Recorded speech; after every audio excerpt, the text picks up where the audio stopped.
한 주의 마무리를 향해 달려가고 있는 금요일입니다. 하나님께서 주신 말씀을 통해서 오늘도 힘있게 하루를 시작할 수 있기를 주 안에서 축복합니다. 특별히 오늘은 청년들이 수련회를 떠납니다. 청년들이 공동체 안에서 하나님의 사랑과 은혜를 누릴 수 있도록 기도해 주시기를 부탁드립니다. 오늘 말씀은 예레미야 38장 1절부터 13절 말씀입니다. 맏단의 아들 스바랴와 바수울의 아들 그다랴와 셀레메의 아들 유갈과 말기야의 아들 바수울이 예레미야가 모든 백성에게 이르는 말을 들은즉 이르기를 여호와께서 이와 같이 말씀하시되 이 성에 머무는 자는 칼과 기근과 전염병에 죽으리라. 그러나 갈대아인에게 항복하는 자는 살리니 그는 노량물을 얻음같이 자기의 목숨을 건지리라. 여호와께서 이와 같이 말씀하시니라. 이 성이 반드시 바벨론의 왕의 군대의 손에 넘어가리니 그가 차지하리라 하셨다 하는지라. 이에 그 고관들이 왕께 아뢰되 이 사람이 백성의 평안을 구하지 아니하고 재난을 구하오니 청하건대 이 사람을 죽이소서. 그가 이같이 말하여 이 성에 남은 군사의 손과 모든 백성의 손을 약하게 하나이다. 시드기야 왕이 이르되 보라 그가 너희 손 안에 있느니라. 왕은 조금도 너희를 거스를 수 없느니라 하는지라. 그들이 예레미야를 끌어다가 감옥들에 있는 왕의 아들 말기야의 구덩이에 던져 넣을 때에 예레미야를 줄로 달아내렸는데 그 구덩이에는 물이 없고 진창뿐이므로 예레미야가 진창 속에 빠졌더라. 왕궁 내시 구스인 에벳멜렉이 그들이 예레미야를 구덩이에 던져 넣었음을 들으니라. 그때의 왕이 베냐민 문에 앉았더니 에벳멜렉이 왕궁에서 나와 왕께 아뢰어 이르되 내 주 왕이여 저 사람들이 선지자 예레미야에게 행한 모든 일이 악하니이다. 성중에 떡이 떨어졌거늘 그들이 그를 구덩이에 던져 넣었으니 그가 거기에서 굶어 죽으리이다 하니 왕이 구스 사람 에벳멜렉에게 명령하여 이르되 너는 여기서 30명을 데리고 가서 선지자 예레미야가 죽기 전에 그를 구덩이에서 끌어내라. 에벳멜렉이 사람들을 데리고 왕궁 곳간 밑방에 들어가서 거기에서 헝겊과 낡은 옷을 가져다가 그것을 구덩이에 있는 예레미야에게 밧줄로 내리며 구스인 에벳멜렉이 예레미야에게 이르되 당신은 이 헝겊과 낡은 옷을 당신의 겨드랑이에 대고 줄을 그 아래로 대시오. 예레미야가 그대로 하매 그들이 줄로 예레미야를 구덩이에서 끌어낸지라. 예레미야가 12대 뜰에 머무니라. 아멘. 시드기야 왕에게 호소한 예레미야는 예루살렘궁 옆에 있는 12대 뜰에 갇혀 있었습니다. 개역개정은 감옥들이라고 번역해 놓았죠. 웅덩이에 갇혀 있을 때보다는 어느 정도 자유를 갖게 되었지만 여전히 구금 상태였습니다. 그런데 오늘 본문을 살펴보면 예레미야는 자신이 처한 상황에 상관없이 하나님의 말씀을 전합니다. 하나님의 메시지는 이전과 동일하죠. 남유다는 멸망할 것이다. 칼과 기근과 전염병으로 모두 죽을 것이며 바벨론에 멸망할 것이다. 예레미야 선지자의 모습에서 사도행전에서 등장하는 사도 바울의 모습이 생각이 납니다. 사도 바울 또한 재판을 받으면서 자신을 변론하며 예수님을 전했던 복음 전도자였죠. 하나님의 말씀을 전하는 선지자들과 사도들의 공통점이 있다면 말씀을 전하는 때와 장소를 가리지 않는다는 것입니다. 좋은 상황이든 나쁜 상황이든 위기의 순간이든 상관없이 말씀을 전해야 되는 때가 있다면 자신의 처지와 상관없이 복음을 전했습니다. 기회를 엿보다 오히려 놓치는 경우가 있죠. 복음을 전하는 것이 이와 같습니다. 더 좋은 기회와 타이밍에 찾는 이들에게 복음을 전하려고 주저하다 기회를 놓치는 순간이 생깁니다. 물론 상대방의 상황과 기분을 염두하고 센스 있게 복음을 전하는 타이밍도 중요하죠. 하나님의 일도 지혜가 필요합니다. 그러나 기회만 보다 전할 수 있는 기회를 완전히 잃어버릴 수도 있습니다. 하나님께서 우리에게 마음을 주셨을 때 지혜로우면서도 용기 있게 복음을 전하는 결단이 필요하죠.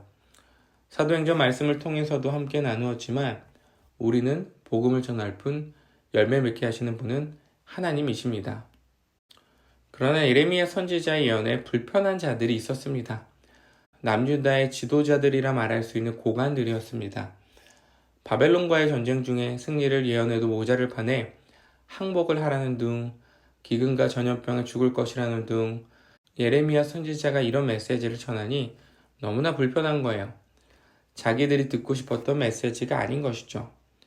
그리고 남유다 백성들과 군인들 또한 예레미야 선지자의 메시지에 힘이 빠졌습니다.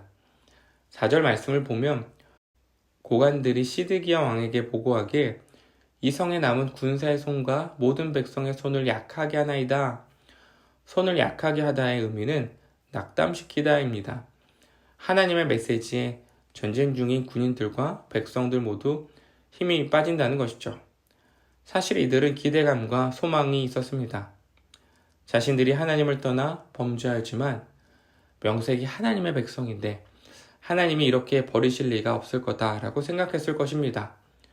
그런데 예레미야 선지자의 메시지에 그들이 갖고 있던 모든 기대감과 바람이 무너졌을 것입니다. 그리고 마음 한편으로는 저 메시지는 사실이 아니다. 거짓 메시지다 라는 마음도 있었을 것입니다. 그래서 고관들은 시드기야 왕에게 요청합니다. 우리는 모든 평안을 구하지 않는 예레미야 선지자를 당장 죽여야 됩니다. 결국 예레미야 선지자는 다시 구덩이에 갇히게 됩니다. 물과 먹을 것이 아무것도 없는 그 구덩이에서 죽음만을 기다리게 되죠. 하지만 왕궁의 내시였던 에베멜렉이 예레미야가 구덩이에 던져졌다는 소식을 듣게 됩니다. 그리고 베냐민 문 앞에 앉아있던 왕에게 강력하게 요청하죠. 9절 내 주 왕이여 저 사람들이 선지자 예레미야에게 행한 모든 일은 악하니이다. 성중에 떡이 떨어졌거늘 그들이 그를 구덩이에 던져 넣었으니 그가 거기에서 굶어 죽으리이다.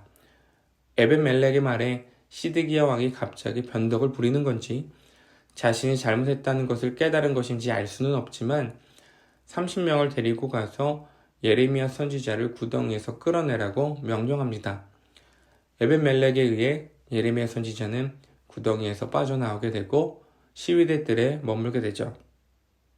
예레미야 선지자가 살아날 가능성은 사실 거의 없었습니다. 어느 누가 나라의 멸망을 예언한 선지자를 살리고 싶었겠습니까? 나라의 고관들은 예레미야를 죽이고 싶어 했고 시드기야 왕 또한 이를 허용했습니다. 하지만 에벤멜렉의 용기 있는 요청은 하나님의 선지자를 살리는 결과를 가져옵니다. 그리고 예레미야서 39장 15절부터 18절을 보면 하나님의 구원을 약속받게 되죠. 약한 자를 지나치지 않고 정의를 행한 에벤멜렉에게 주어진 하나님의 선물이었습니다. 하나님의 나라는 에벤멜렉과 같은 자들을 통해서 세워집니다. 모두가 외면하는 자들에게 손 내밀 줄 아는 사람, 세상은 무시하지만 정의와 공의를 세워갈 수 있는 사람, 하나님의 마음을 품고 세상에 굴복하지 않는 사람, 하나님은 이런 사람들을 통해 일하십니다. 빗소금의 모든 성도님들이 하나님이 사용하시는 자들이 되기를 소망합니다. 이를 위해 하나님의 마음을 품고 세상에서 하나님의 뜻을 펼쳐나가는 우리 모두가 되기를 축복합니다. 기도하겠습니다. 하나님 감사를 드립니다. 오늘 말씀을 통해 에베멜렉과 같은 우리 모두가 되기를 소원합니다. 세상이 무시하고 눈돌리지 않는 약한 자들, 하나님의 뜻과 마음에 맞지 않는 행동들을 우리가 하고 있다면 세상 가운데 하나님의 뜻과 마음, 정의와 공의를 세워갈 수 있는 우리 모두가 되기를 소원합니다. 그러나 세상은 자신에게 유리하지 않거나 이득이 되지 않는다면 약한 자들을 돌보지 않고 무시하곤 합니다. 자신의 배만 채우고 자신이 원하는 것을 위하여 때로는 약한 자들을 괴롭히기도 합니다. 그러나 하나님의 나라는 하나님의 사랑과 은혜가 하나님의 백성 모두에게 임할 때 회복되는 나라인 줄 믿습니다. 소망하는 것은 빗소금의 모든 성도님들을 통하여서 하나님의 뜻이 세워질 수 있기를 소망합니다. 하나님의 나라를 회복시키는데 우리 모두가 그 사역에 동참하는 하나님의 백성이 되게 하여 주시옵소서. 하나님께서 우리에게 주신 인생을 내 뜻과 내 목표를 위해서 살아가는 것이 아니라 하나님께서 주신 목표, 그 하나님 나라를 회복시키는데 우리의 삶을 사용하게 하여 주시옵소서. 오늘은 특별히 청년부가 수련회를 떠납니다.